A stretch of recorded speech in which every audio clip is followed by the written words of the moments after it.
जलाल शर्मा की एक्स पर पोस्ट श्रद्धा व आस्था का सम्मान, राजस्थान की नई पहचान। देवादिदेव महादेव की उपासना को समर्पित पवित्र श्रावण मास के आखिरी सोमवार के अवसर पर शिवालयों में विशेष रूप से पूजा अर्चना की जाएगी और कांवड़ियों के द्वारा शिवालयों में जलाभिषेक किया जाएगा। इस अवसर पर कानून व्यवस्था एवं सांप्रदायिक सद्भाव बनाने के लिए कांवड़ यात्रा मार्ग पर समुचित व्यवस्था भी होगी। अपने एक्स पर पोस्ट कर उन्होंने तमाम सारी बातें प्रदेशवासियों के साथ साझा की। ज्यादा जानकारी देंगे सहयोगी ऐश्वर्य जुट गए। ऐश्वर्य, कल सावन मास का अंतिम सोमवार है और ऐसे में राखी का त्योहार भी है। कई तरह से इनपुट्स के आधार पर पीएचक्यू से आदेश मिले हैं जिलों को सुरक्षा व्यवस्था और कड़ी करने के लिए, और सीएम जलाल शर्मा ने भी एक्स पर पोस्ट कर ये सुनिश्चित कर दिया है कि आप निश्चिंत तौर पर अगर कांवड़िए हैं तो जाइए, जलाभिषेक कीजिए, निश्चिंत रहिए, सुरक्षा की गारंटी सरकार की। देखिए, मुख्यमंत्री भजनलाल शर्मा इस बात को अच्छे से जानते हैं कि कल आखिरी सोमवार है सावन का, और आखिरी सोमवार को इतनी भीड़ होती है और वो कांवड़िए जो होते हैं उनके सामने सबसे बड़ी समस्या जो आती है वो आती है ट्रैफिक की।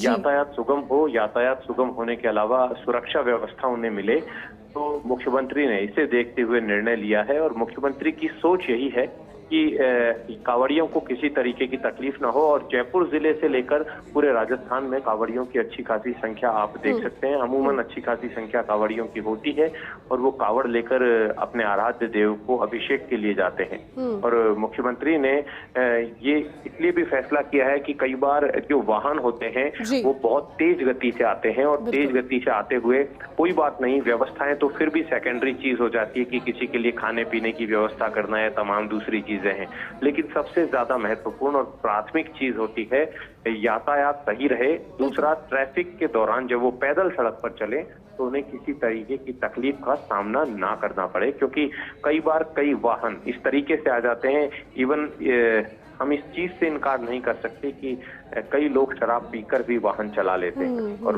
पुलिस द्वारा उन्हें पकड़े भी जाते हैं या बचकर निकल जाते हैं।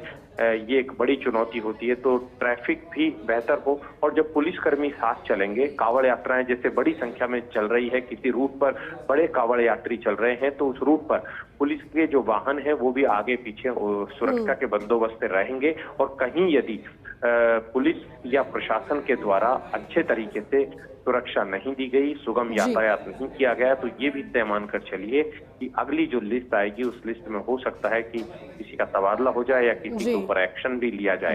ये जो इस बार का सोमवार है वो बड़ा महत्वपूर्ण सोमवार है। और दूसरी तरफ साधु संत महंतों की भी अच्छी खासी संख्या इस सोमवार को देखी जाएगी। और रक्षाबंधन भी कल है और अच्छी खासी भीड़ रहेगी।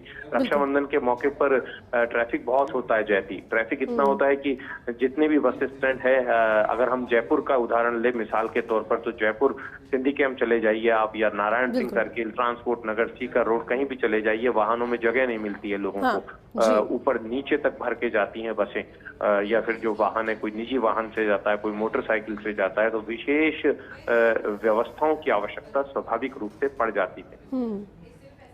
ठीक है ऐश्वर्या, शुक्रिया इस जानकारी के लिए।